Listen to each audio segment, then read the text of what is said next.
താല്പര്യത്തോടും പ്രതീക്ഷയോടും കൂടി കാത്തിരുന്ന ഒരു ദിനമാണ്. പാഠ്യപ്രവർത്തനങ്ങളോടൊപ്പം തന്നെ കുട്ടികളിൽ ഒളിഞ്ഞിരിക്കുന്ന സർഗവാസനകളെ പ്രകടിപ്പിക്കാനുള്ള ഒരു അവസരമാണ് സ്കൂൾ കലോത്സവം ഒരുക്കുന്നത്. എൻ്റെ പേര് പ്രദീപ് എന്നാണ്. ചാലക്കുടിക്കടുത്ത് പൂലാനി എന്ന് പറഞ്ഞ സ്ഥലത്താണ് എൻ്റെ സ്ഥലം. പൂലാനി എന്നുള്ള കുട്ടികളുണ്ടോ? പൂലാനിക്കാർ ഇവിടെ ഉണ്ടോ? ഉണ്ടല്ലോ. പൂലാനിക്കാരാണ്. ഏറ്റവും വലിയ മുതിർന്ന കുട്ടിയാണ് ആദ്യം കൈവരിക്കുന്നത്. എന്തായാലും അപ്പോൾ ഇപ്പോൾ തന്ന കയ്യടി നേരത്തെ ഇവർക്ക് കൊടുത്ത കയ്യടിയല്ല കേട്ടോ. കാരണം എന്താണെന്ന് വെച്ചാൽ ഈ വിദ്യാഭ്യാസ മേഖലയിൽ നമ്മുടെ ജില്ല ഏതാണെന്ന് പറഞ്ഞേ, നമ്മൾ ഈ തൃശ്ശൂർ ജില്ലയ്ക്ക് ഒരു പ്രത്യേകത ഉണ്ടായിരുന്നു. എന്തായിരുന്നു?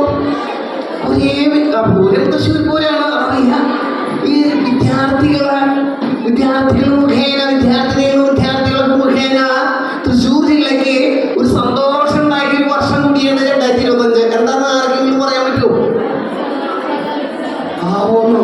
സ്വർണ്ണക്കപ്പ് കലോത്സവത്തിന് 2025 ഒരു സംഭവം ഉണ്ടായി. തൃശ്ശൂർ ജില്ലയ്ക്ക് മറ്റുള്ള എല്ലാ ജില്ലകളെയും കടത്തി വിട്ടിട്ട് ഒരു വിദ്വാർത്ഥി ഇവിടെ കൈ വയ്ക്കുന്നത് എന്താ?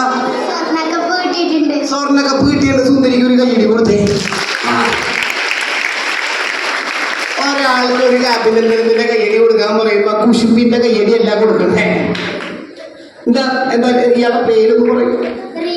റിയ. എവിടെയാ സ്ഥലം? ഇയാളുടെ വീട് എവിടെയാ? വണ്ടിക്കുന്ന്. ആ ശരി, അതാ ചോദിച്ചത്. വണ്ടിക്കുന്ന് ഒന്ന് റിയക്ക് ഇപ്പൊ തന്ന കയ്യടിയല്ല, കുശുമ്പിന്റെ കയ്യടിയല്ല കേട്ടോ. നേരത്തെ പറഞ്ഞ മാതിരി തൃശ്ശൂർ ജില്ലയ്ക്ക് സ്വർണ്ണക്കപ്പ് നേടിക്കൊടുത്ത ആ വിദ്യാർത്ഥികൾക്കുള്ള ഒരു അഭിനന്ദനം പോലെ പട്ടക്കപ്പെട്ട രീതിയിൽ കയ്യടി കൊടുത്ത പട്ടക്കപ്പെട്ട രീതിയിൽ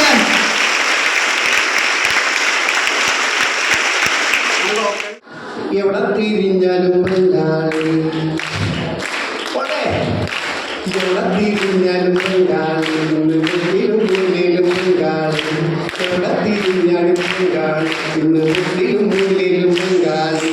ബംഗാളി ഇങ്ങനെ നിറയാൻ കാരണം നമ്മൾ ഹാർബറിലുണ്ട് ബംഗാളി. ഇന്ന് ഹാർബറിലേറെയും ബംഗാളി. ഹാർബറിലുണ്ട് ബംഗാളി. ഇന്ന് ഹാർബറിലേറെയും ബംഗാളി. തെങ്ങുമ്പ് കയറാനും ബംഗാളി. ഇന്ന് മുങ്ങി നടക്കണ്. എവിടെ തിരിഞ്ഞാലും ബംഗാളി. ബംഗാളി ഇങ്ങനെ നിറയാൻ കാരണം നമ്മൾ. അച്ഛനമ്മ ആലോചിച്ചിട്ട് മതി, തിരക്കില്ല. അച്ഛനമ്മ അനിയൻ ചേട്ടൻ. ഒന്നുകൂടി ആലോചിച്ചു.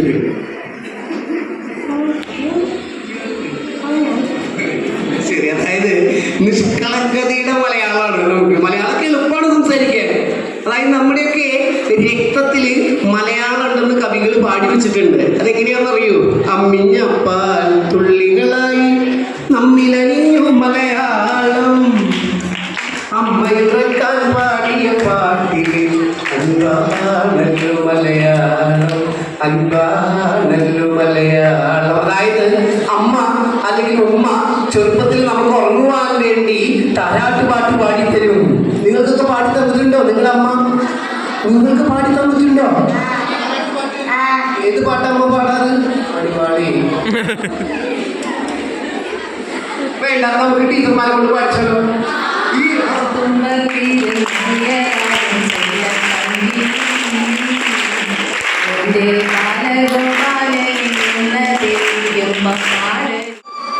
നമ്മുടെ അമ്മയെ നമ്മൾ ചെയ്യുന്നേക്കും സൂര്യോദയത്തിന് മുൻപ് അല്ലേ? അടുക്കളയിൽ ഇടിയേക്കും കാന്തരിശത്തിൽ കൈകളോടും പാത്രങ്ങളോടൊക്കെ സംബന്ധിച്ചുകൊണ്ട് തന്റെ മക്കൾക്കായിട്ട് തന്റെ കുടുംബത്തിനായിട്ട് ഓടി നടന്ന കാര്യങ്ങൾ കൃത്യസമയത്ത് ചെയ്തു തീർക്കാൻ പാടുപെടുന്ന ഒരു സ്നേഹത്തിന്റെ പേരാണ് അമ്മ. പിന്നെ ഒരു കാര്യം ശ്രദ്ധിച്ചിട്ടുണ്ടോ? തൊടിയിലെ വാടിക്കരിഞ്ഞ ചെടികൾക്കും പൂക്കൾക്കും ചേനയ്ക്കും ചേമ്പിനും ഒക്കെ അവരുടെ ദാഹം തീർത്തുകൊണ്ട് കർഷകശ്രീ അവാർഡ് ഇതുവരെ നേടിയിട്ടില്ലാത്തൊരു സ്നേഹത്തിന്റെ പേരാണ് അമ്മ, അല്ലേ? പഴയ കാലത്ത് നമ്മുടെ അമ്മയുടെ കാലഘട്ടത്തിലൊക്കെ നമ്മുടെ അമ്മൂമ്മമാരൊക്കെ ഇല്ലേ, നമ്മുടെ ആ വീട്ടില് മക്കളുടെ എണ്ണം കൂടുതലുണ്ടാവും. പക്ഷെ താഴ്ത്തിയായിരിക്കും ഒട്ടുമിക്ക വീട്ടിൽ പഴയ കാലത്തേ. അപ്പം മക്കള് ഭക്ഷണം കഴിക്കാനായിട്ട് ഇങ്ങനെ നിരന്ന് വന്നിരിക്കും. ഇന്നത്തെ മാതിരി മൊബൈൽ പിടിച്ച് ആ റൂമിൽ ഈ റൂമിലല്ലേ ഇരിക്കുക. ഭക്ഷണം കഴിക്കാൻ ആ മക്കള് അമ്മമാരുടെ അച്ഛൻ്റെ മുന്നിൽ വന്ന് നിരന്നിരിക്കും. അപ്പം അമ്മായി ചോറും പാത്രം കൊണ്ടിട്ടേ അപ്പം അമ്മയ്ക്ക് അറിയാം ഭക്ഷണം തികയിലാണ്. അപ്പം എല്ലാ മക്കൾക്കും പാത്രം വയ്ക്കും, വിളമ്പി കൊടുക്കും. അപ്പം അമ്മ ഈ മക്കൾ ചോദിക്കേ അമ്മ കഴിക്കണില്ലേ? അപ്പം അമ്മ ഒരു കള്ളം പറയും, ഭക്ഷണം ഇല്ലല്ലോ, അമ്മയ്ക്ക് വിശപ്പില്ല, ഇതിൻ്റെ രുചി അമ്മയ്ക്ക് ഇഷ്ടമായില്ല, നിങ്ങൾ ഇതൊക്കെ കഴിക്കണം കേട്ടോ, ഒരു തരി പറ്റി പോലും ബാക്കി വെക്കരുതെന്ന് കള്ളം പറഞ്ഞിരുന്ന ഒരു സ്നേഹത്തിൻ്റെ പേര് കൂടിയാണ് ആരാ? അമ്മ. അല്ലേ? ഈ അമ്മ കള്ളം പറയുന്നത് അപ്പന് മനസ്സിലാവും, ചൂടില്ലാണ്ട് അമ്മ കള്ളം പറയുന്നതാണ്. പക്ഷെ അപ്പന്മാർ ഇത്തിരി ഗൗരവക്കാരല്ലേ, അച്ഛന്മാര് ഇത്തിരി ഗൗരവം ഉണ്ടാവും. എന്ന് വെച്ചാൽ അമ്മേനെ അവിടെ ചീത്ത പറയും, മക്കളുടെ മുന്നിലേക്ക് വരും, ഇനി എവിടെ നോക്കി കഴിക്കട്ടെ, അവിടെ കല്ലും വേണമല്ലോ മനുഷ്യൻ തിന്നണ്ടേ. ആ ചോറിൻ്റെ പകുതി ഒക്കെ വെച്ചുകൊണ്ട് അച്ഛനെ എഴുതിട്ട് പോകും. അപ്പോൾ മക്കൾ വിചാരിക്കേ പാവം അമ്മേനെ എന്തിനാ അച്ഛനെ ചീത്ത പറയും. അത് മക്കളറിയാതെ അച്ഛൻ അമ്മയ്ക്ക് നൽകിയ സ്നേഹത്തിൻ്റെ പകുതി ചോറായിരുന്നു എന്ന് തിരിച്ചറിയാൻ ആ കാലഘട്ടത്തിലെ മക്കൾ വളർന്നു വലുതായി ഒരു അപ്പനമ്മയ്ക്ക് അറിയേണ്ടി വന്നു. അപ്പോഴാണ് അപ്പൻ്റെ സ്നേഹം മക്കൾക്ക് മനസ്സിലായത്, അമ്മയ്ക്ക് കൊടുത്ത സ്നേഹമായിരുന്നു അല്ലേ.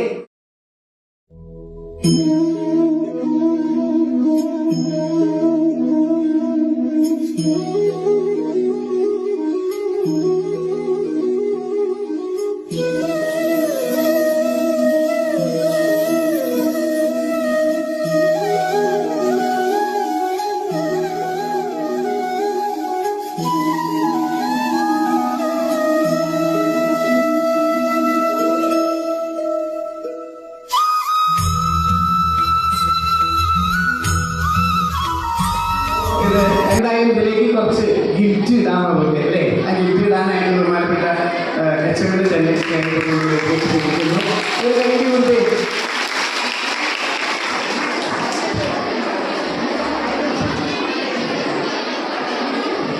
ഇത്രയുള്ളൂ കയ്യടി എച്ച്എമ്മിന്. പശ തേച്ചിട്ടുണ്ടല്ലോ, ആരാ പശ തേച്ചത്? ഇതിൽ ഗിഫ്റ്റ് ഇടാൻ പോണതാരാ? അപ്പൊ ഉദ്ദേശിച്ച ആള് വന്നില്ലെങ്കിൽ ആരുടെ കുഴപ്പം സിസ്റ്റർ?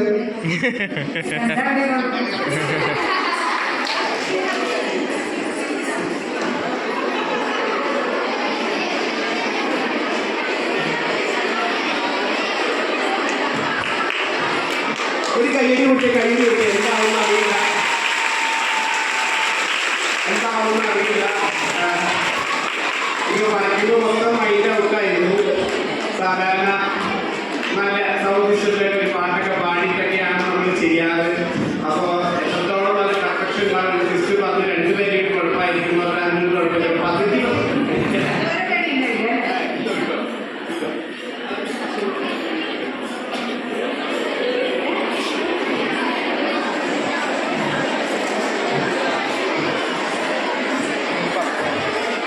എന്താന്ന് മനസ്സിലാവുന്നില്ല,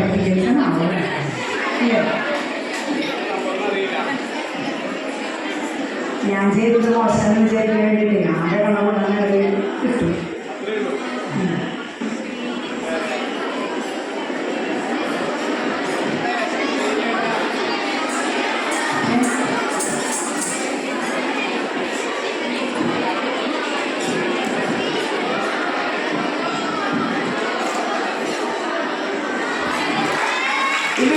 ഇങ്ങനെ കാണിച്ചു കൊടുത്തേ സിസ്റ്റർ, സിസ്റ്റർ നോക്കണ്ട, ഇങ്ങനെ കാണിച്ചു കൊടുത്തേ. തിരിച്ച്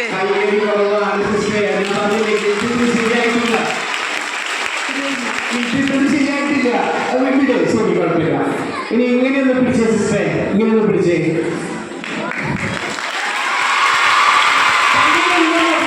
എന്തോ സിസ്റ്ററെ, ഇത് വേറൊന്നുമല്ല, സിസ്റ്റർക്ക് ഒരു ആകാംക്ഷയുണ്ട് എന്താണെന്ന് കാണാനുള്ളത്. നമ്മുടെ PTA പ്രസിഡന്റിനെ സാദരം ക്ഷണിക്കുന്നു. അത് സിസ്റ്ററിന് കാണിച്ചു കൊടുത്തേ.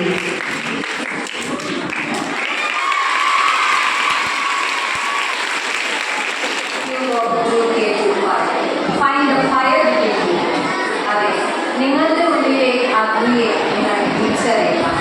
ഓരോ കുട്ടികളിലും ഒളിഞ്ഞിരിക്കുന്ന കഴിയുന്ന കനൽ കഴിവ് പ്രചോദിപ്പിക്കുന്നതാകട്ടെ ഈ കലോത്സവം. ഇനി നന്ദി പറയുക എന്ന പദ്ധതിക്ക് വേണ്ടി ഞാൻ പ്രവർത്തിക്കുകയാണ്. ആദ്യമായി ഈ യോഗത്തിലെ അധ്യക്ഷ പദവി അലങ്കരിച്ച നമ്മുടെ പ്രിയപ്പെട്ട PTA പ്രസിഡന്റ് ശ്രീ ലിജോ കുട്ടിക്കാടിന് കൃത്യമായി നന്ദി സമർപ്പിക്കുന്നു.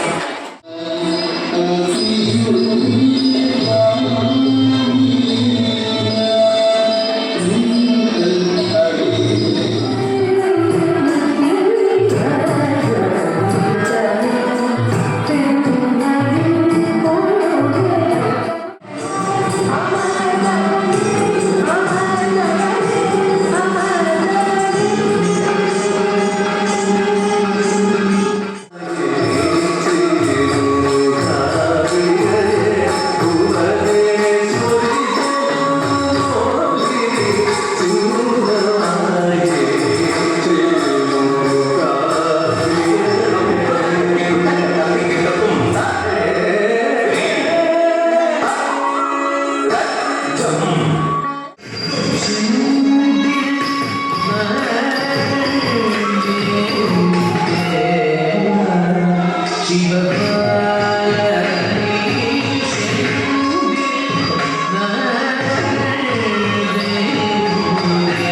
Give